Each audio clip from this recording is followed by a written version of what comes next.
उत्तर प्रदेश में योगी की पुलिस अपराधियों पर काल बनकर टूट पड़ी है। यूपी के 12 जिलों में पुलिस और बदमाशों के बीच मुठभेड़ देखने को मिली।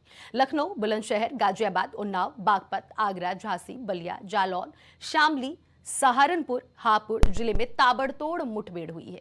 राजधानी लखनऊ में मदेगंज में बच्ची से रेप के आरोपी पुलिस मुठभेड़ में घायल हुआ।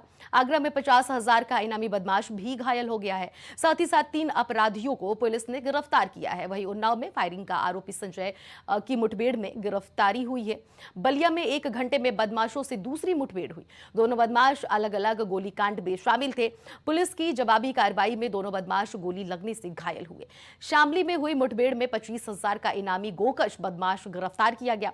सहारनपुर के नानौता में पुलिस मुठभेड़ में एक आरोपी घायल हुआ है। बुलंदशहर में बच्ची से रेप का आरोपी पुलिस मुठभेड़ में गिरफ्तार किया गया।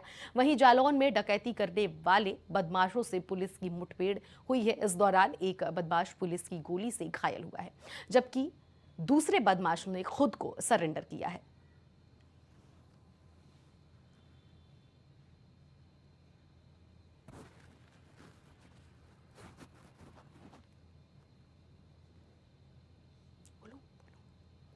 तो वहीं इस पूरी खबर पर हमारे संवाददाता ओवैस हमारे साथ जुड़ गए हैं। ओवैस, जिस तरह से उत्तर प्रदेश में पुलिस काफी ज्यादा एक्टिव मोड में नजर आ रही है, 12-12 जिलों में मुठभेड़ हुई है और गोलियां चली है। उन बदमाशों को पुलिस ने गिरफ्त में भी लिया है, कई ऐसे भी हैं। क्या कुछ अपडेट है आपके पास? बिल्कुल जिस तरीके से जो लगातार मुठभेड़ हो रही है, अपराध को बख्शा नहीं जाएगा। वो लगातार जो है वो अपराधियों पर लगाम लगा रही है। इस तरीके से लखनऊ में मुठभेड़ हुई है। मजेगंज से आपको बता दें कि 27 मई को बच्ची से दुष्कर्म किया था।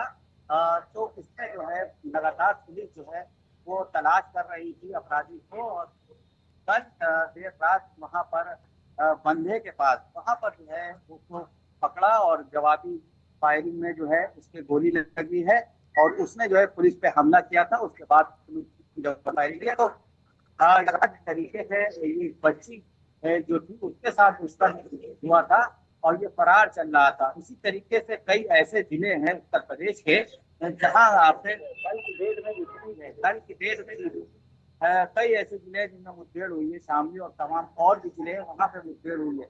कई अपराधी में है। तो कहीं ना कहीं देखा जाए जिस तरीके से जो लगातार लखनऊ की जो उत्तर प्रदेश की पुलिस है वो है लगातार कर रही है और जो अपराधी है उनको लगाम लगाने के लिए ऐसे अभियान चला रही है। जी बिल्कुल अवैस, और क्या लगता है कि ये जो अभियान चला रही है पुलिस, मुठभेड़ में कई लोगों को गोली भी लग रही है, तो ऐसे में क्या लगता है कि इन बदमाशों पे लगाम लग सकता है? क्योंकि 24 घंटे जो बीते, 2 दिन 24 घंटे जो बीते, उसमें कई ऐसे जिले हैं जहां पर पुलिस का जो खौफ है वो बदमाशों के अंदर से पूरी तरह से खत्म होता हुआ भी नजर आया था। देखिए बिल्कुल आप बिल्कुल सही बात है। जिस तरीके से आपको बता दूं कि जिस तरीके से समाज में जो है वो पुलिस का खौफ खत्म होता नजर आ रहा था लगातार।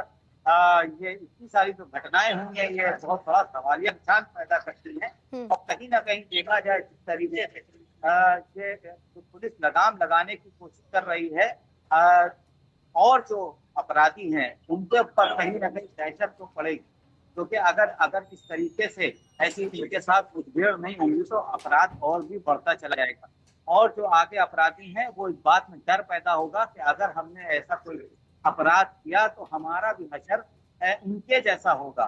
तो लगातार जिस तरीके से योगी सरकार जो अपराधियों पर लगाम लगाने के लिए कार्य कर रही है तो कहीं ना कहीं देखा जाए जो अपराधी हैं उन पर डर तो पैदा होगा। लेकिन अब सवाल ये पैदा होता है कि एक तरफ मुठभेड़ तो हो रही है लेकिन दूसरी तरफ अपराध भी लगातार कहीं ना कहीं देखा जाए बढ़ रहे हैं। हालांकि खुलासे जरूर होते हैं, कई ऐसी घटनाएं और अपराधी पकड़ भी लिए जाते हैं और बरामदी भी उनके पास से की जाती है।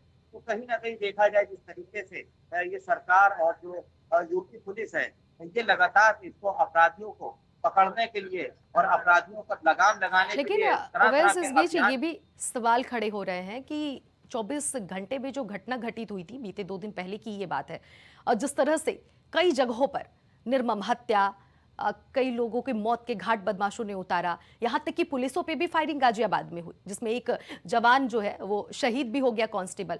तो क्या लगता है कि क्या वाकई में ये जो पुलिस अभियान चला रही है, या फिर अभी जो 12-12 जिलों में जो इनकाउंटर हुए हैं, इससे उन बदमाशों के अंदर डर और भय आ सकता है?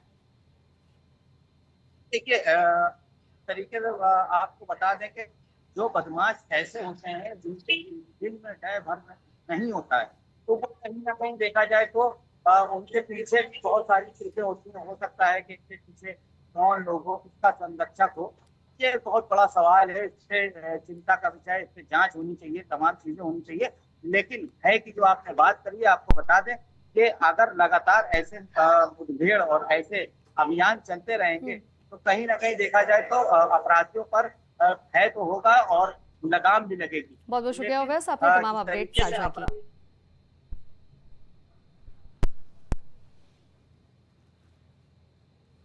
तुम ही लोग बोल रहे थे, चुप रहो। क्या बोलूं इसका, ये वाला। तो जिस तरह से आपने देखा कि पूरे उत्तर प्रदेश में कई ऐसे जिले हैं, 12 यूपी के जिले हैं, जहां पर पुलिसों ने एक अभियान चलाया। इस अभियान के जरिए उन बदमाशों के अंदर डर और भय पैदा करने की पूरी कोशिश की जा रही है, और इन 12 जिलों में उन बदमाशों पे पुलिस द्वारा एनकाउंटर भी किए गए हैं। जो बदमाश लगातार गुनाह कर रहा था, लगातार आम जनमानस को परेशानी दे रहा था, आम जनमानस की हत्या करने पे तुला हुआ था, ऐसे में अब पुलिस 12-12 जिलों में एनकाउंटर करके उनको एक साफ संदेश भेज दी है। जिसमें एक व्यक्ति रविंदर पुत्र राजपाल, ये रहने वाला है नंगला चीटी का, इसके द्वारा अपने ही परिवार की एक 6 वर्षीय बालिका के साथ बलात्कार किया गया था। पीड़ित परिवार की तहरीर के आधार पर पुलिस द्वारा सुसंगत धाराओं में मुकदमा पंजीकृत कर लिया गया था।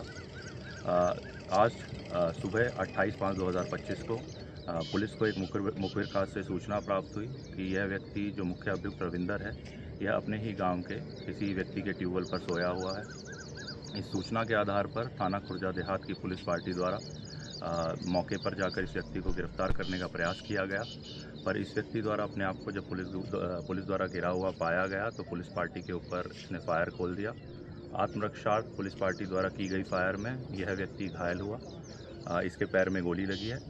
ये 15 मई को कोंच में एक डकैती की घटना एक सराफा की दुकान में हुई थी, जिसके संबंध में कल कुछ अभियुक्तों की गिरफ्तारी कर उस घटना का अनावरण किया गया था।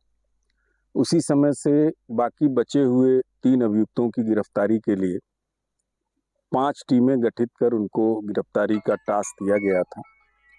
आज सायंकाल बल्कि रात में टीम को ये सूचना प्राप्त हुई कि 2 अभियुक्त आज मोटरसाइकिल से निकलेंगे और शहर छोड़ेंगे।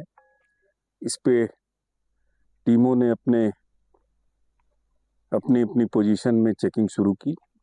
थानाध्यक्ष कैलिया को मोटरसाइकिल आती दिखी। मुखबिर ने उनको बताया किसी मोटरसाइकिल पर सवार हैं। इन्होंने रोकने का प्रयास किया। मोटरसाइकिल वहां से तेजी से भागी। थानाध्यक्ष कैलिया ने ये सूचना कंट्रोल रूम के माध्यम से प्रसारित की।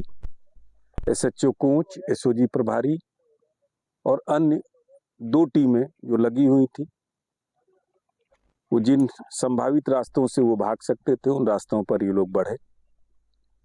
एसओजी प्रभारी की टीम को सामने देखकर इन लोगों ने अपनी मोटरसाइकिल कच्चे रास्ते पर मोड़ी। मोटरसाइकिल फिसली और ये लोग उतरकर भागने लगे। जब टीम ने पीछा किया तो एक अभियुक्त जो अजय उर्फ गोलू कुशवाहा है, उसने पुलिस टीम पर एक फायर किया। उसको ललकारा गया, समर्पण के लिए कहा गया। उसने दूसरा फायर किया। आत्मरक्षार्थ जब टीम ने एक राउंड फायर किया उसकी तरफ, तो गोली इसके पैर में लगी, घायल हो गया।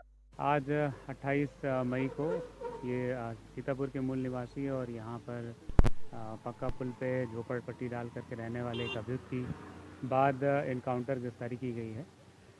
27 तारीख की प्रातःकाल थाना मदेगंज को सूचना प्राप्त हुई कि यहीं पक्का पुल पे रहने वाले एक परिवार की 5 साल की बेटी के साथ किसी ने उसको ले जा कर के बलात्कार किया है। तत्काल पुलिस ने मौके पर आकर के मजरूह की डॉक्टरी कराई, जो अब खतरे से बाहर है, और उसमें अभियोग पंजीकृत किया गया। इस संबंध में तत्काल एसीपी महानगर के नेतृत्व में 3 टीमें लगाई गई, जिन्होंने 24 घंटे के भीतर इस अभियुक्त को बाद एनकाउंटर गिरफ्तार किया है। दिनांक 27 मई को रात्रि 11:30 बजे बिहार पुलिस द्वारा खेड़ा देवारा मार्ग पर संदिग्ध व्यक्तियों और वाहनों की चेकिंग की जा रही थी। उसी समय एक वाहन पर 3 संदिग्ध व्यक्ति आते हुए दिखाई दिए, जिनको रोकने का प्रयास किया गया।